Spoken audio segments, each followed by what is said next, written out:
हाय सांगने शुभ सकाळ तो आशा करছি ଆପଣ ମାନେ ଭଲ ଥିବେ। ସକାଳ 6ଟା ଯଦି ଡ୍ୟୁଟି ଥିବ ତମେ ଉଠେଇ ନଥିବ କିନ୍ତୁ ଆତ୍ମା ଉଠିକି ଠିକ୍ ପଡ଼ିଥିବ। ମୁଁ ଗାଧେଇ ପାଧେଇ ଆସିକି ରୋଷେଇ ଘରେ ଦେଖିଲି ସକାଳୁ ସକାଳୁ ଉଠି ମୋ ଘରେ ରୁଟି କରିସାରିଲେଣି ମୋ ପାଇଁ। ସକାଳ ସଜ ରୁଟି ଯେଉଁଟା ବନା ହେଇଛି ସେଥିରେ ମୋର ଗୁଆ ଘିଅ ଟିକେ ମରା ହେବ। ଆଉ କାଲି ରାତିରେ ଯେଉଁ ବାସି ରୁଟି ଅଛି ତା ଦେହରେ ଗୁଡ଼ ଟିକେ ମରାଇକି ଖିଆ ହେବ।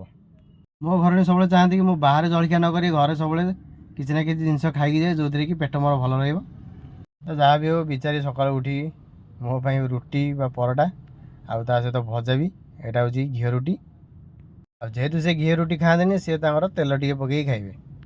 ସକାଳ 7ଟା 8ଟା ଭିତରେ ଯେତେ ଭଲ ଖାଦ୍ୟ ଆଉ ଯେତେ ହେଭି ଖାଇବାଟା ଭଲ। ଆମ ଶାସ୍ତ୍ର ବା ଆୟୁର୍ବେଦ ହିସାବରେ ଖାଇବା ରୁଟିନ ଯଦି ଠିକ୍ ରଖିବେ ନା ତ ଆମ ଶରୀରଟା ସବୁଦିନ ପାଇଁ ଭଲ ରହିବ। ତ ଆଜିକାଲି ତ ଏଇଟା ସମ୍ଭବ ନୁହଁ, ଯେତେବେଳେ ଯାହାକୁ ଯେଉଁଠି ଯାହା ମିଳିଲା ସେଇଟା ଖାଇବା ବାଧ୍ୟ। ତ ମୋର ଏଇଠି ଖାଇବା ଆସି ରେଡ଼ି ହେଇଗଲା ମୋ ପାଖକୁ, ତାପରେ ମୁଁ ଖାଇବି ତ ଡ୍ୟୁଟି ବାହାରିଯିବି। ଦେଖିପାରୁଥିବେ ଏଇଠି ମୋର 2ଟା ରୁଟି ଗୁଆ ଘିଅ ମରା ହେଇଛି ଆଉ ଗୋଟେ ଘିଅରେ ଗୁଡ଼ ମରା ହେଇଛି।